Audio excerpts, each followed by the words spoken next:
Perhitungan biaya produksi merupakan salah satu faktor yang tidak dapat ditinggalkan, sebab apabila pihak manajemen tidak dapat menentukan biaya produksi dengan tepat, maka dapat mengakibatkan harga jual yang terlalu tinggi atau harga jual yang terlalu rendah.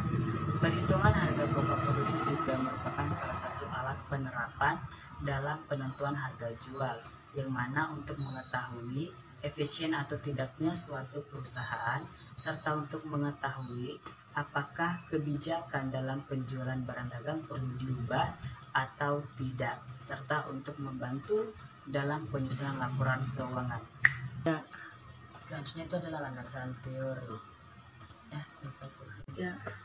Selanjutnya itu adalah landasan teori, yaitu yang pertama adalah pengertian job order costing.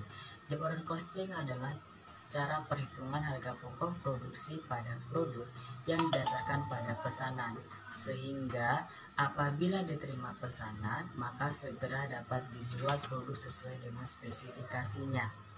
Adapun metode biaya yang dibebankan pada pesanan, yaitu yang pertama adalah metode full cost, yaitu pembebanan biaya kepada biaya. Selanjutnya itu adalah landasan teori, yaitu yang pertama adalah pengertian job order costing. Job order costing adalah cara perhitungan harga pokok produksi pada produk yang didasarkan pada pesanan, sehingga apabila diterima pesanan, maka segera dikeluarkan perintah untuk membuat produk sesuai dengan spesifikasinya. Adapun metode biaya yang digunakan pada pesanan, yaitu yang pertama adalah full cost method, yaitu membebankan biaya produksi pada objek biaya. Yang kedua itu adalah full costing method, yaitu pembebanan biaya produksi pada objek biaya yang hanya fokus pada proses produksinya saja. Baiklah, saya di sini akan menjelaskan tentang perbedaan jurnal utama dan jurnal pembanding. Pertama, jurnal utama yaitu analisis job order costing pada CV Media Mandiri. Kekuatannya, yang pertama, jurnal ini menjelaskan perbedaan antara sistem job order costing dengan sistem yang digunakan perusahaan dalam menghitung harga pokok produksi, sehingga perusahaan dapat mengubah metode perhitungan harga pokok produksi. Yang kedua, perhitungan harga pokok produksi dengan menggunakan metode akuntansi.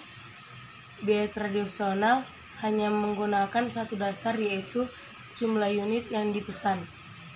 Kelemahannya, yang pertama, metode yang digunakan perusahaan dalam perhitungan harga pokok produksi masih sangat sederhana, sehingga ada biaya yang tidak dimasukkan secara terperinci, seperti biaya beban listrik dan beban penyusutan untuk mesin cetak. Yang kedua, kelemahannya yaitu dalam menerapkan metode akuntansi biaya tradisional akan mengakibatkan terjadinya pembebanan biaya yang terlalu rendah atau terlalu tinggi. Yang selanjutnya, jurnal pembanding pertama yaitu penentuan harga pokok produksi berdasarkan job order costing. Kekuatannya, yang pertama yaitu jurnal ini memberikan penjelasan mengenai letak perbedaan yang menyebabkan perhitungan harga pokok produksi tidak akurat, di mana dalam perhitungan biaya bahan penolong perusahaan hanya menghitung lem dan benang, sedangkan jika menggunakan job order costing, biaya yang masuk adalah biaya tenaga kerja tidak langsung, biaya bahan baku pembantu, biaya internet, biaya listrik, dan biaya penyusutan. Yang kedua yaitu job order costing method dapat memberikan perhitungan biaya yang lebih rinci, terutama pada biaya overhead pabrik, sehingga membantu pihak manajemen dalam mengambil keputusan. Kelemahannya yaitu metode yang digunakan perusahaan dalam perhitungan harga pokok produksi masih belum tepat dan akurat, dikarenakan menghitung harga pokok produksi dengan cara menghitung rata-rata total biaya kebutuhan produksi. Terima kasih. Oke kawan-kawan, di sini saya akan menjelaskan jurnal pembanding 2 yang berjudul Analisis penentuan harga pokok produksi berdasarkan metode job order costing pada usaha dagang adi Prima Karsa di daerah istimewa Yogyakarta. Terdapat kekuatan dan kelemahannya, yaitu kekuatannya satu, dalam abstrak penulis menjelaskan secara singkat tujuan penelitian dan hasil penelitian. Terdapat juga metode penelitian yang digunakan. Dua, penulis menjelaskan perbedaan yang menyebabkan perhitungan harga pokok produksi antar penulis dengan perusahaan.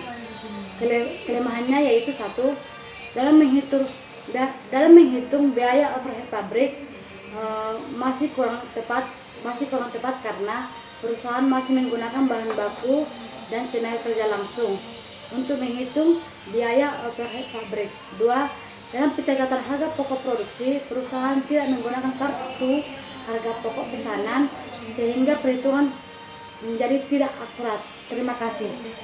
Saya akan melanjutkan presentasinya, yaitu jurnal pembanding 3. Adapun yang menjadi judul dari jurnal ini yaitu The Fabrication of Cost Application Production with Job Order Costing Method at Tech Company in Sidoarjo.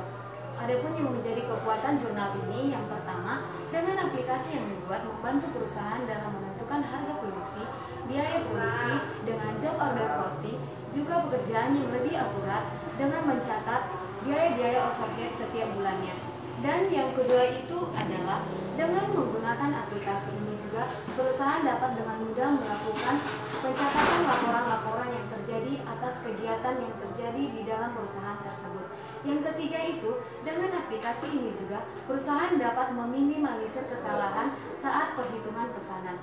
Dan yang menjadi kelemahan dari jurnal ini adalah satu, perusahaan tidak memiliki sistem informasi sehingga untuk melakukan pencatatan persediaan, produksi, perintah kerja, piutang, dan lain sebagainya itu dibuat secara manual. Yang kedua, perhitungan biaya produksi masih manual sehingga seringkali terjadi kesalahan dalam perhitungannya.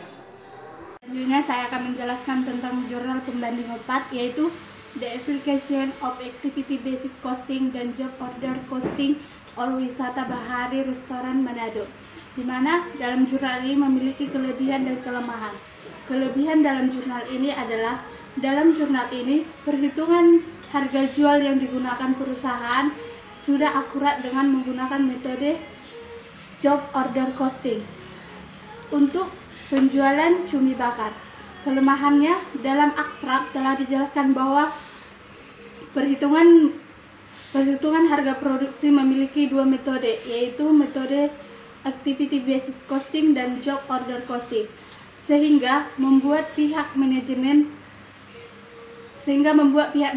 sulit untuk membuat keputusan. Selanjutnya saya akan membahas jurnal kelima, yaitu Activity Based Job Order Costing in Product Store Trade. Di sini juga memiliki kekuatan dan kelemahan. Kekuatan dalam jurnal ini adalah pada jurnal ini diperhitungkan dengan menggunakan metode matematika. Sedangkan kelemahan dalam jurnal ini adalah pada abstrak jurnal disebut bahwa pendekatan estimasi biaya tradisional dalam akuntansi manajemen berdasarkan pada tindakan volumetik tidak memadai untuk membahas. Perkenalkan, nama saya Nika Sebastian dengan NPM 1751029. Dengan ini disebutkan dari kelompok kami bahwa konsep dasar job order costing atau biaya berdasarkan pesanan, yaitu perhitungan biaya produksi untuk menentukan harga pokok produksi pada suatu perusahaan yang berdasarkan pada sistem order atau pesanan. Sistem perhitungan ini atau biaya produksi dikumulasikan untuk setiap pesanan yang terpisah. Jadi jika suatu pesanan telah diterima, pabrik atau perusahaan akan membuat produk sesuai dengan spesifikasi masing-masing pesanan. Adapun hal-hal yang membebankan produksi atau perhitungan yang biaya berdasarkan pesanan job order costing, yaitu biaya bahan baku dibebankan pada bon. Maksudnya itu permintaan jadi biaya bahan baku dibebankan secara langsung pada pesanan yang diminta. Biaya bahan baku, biaya tenaga kerja dibebankan secara langsung pada pesanan yang diminta oleh overhead pabrik atau BOP. Dibebankan pada setiap pesanan atau berdasarkan tarif yang ditentukan di muka. Jadi dari inti dari kesimpulan kami, sebaiknya perusahaan menggunakan metode job order costing dalam perhitungan harga pokok produksi dengan perhitungan harga jual ingin mendapatkan laba yang maksimal. Sekian dari kelompok kami, terima kasih.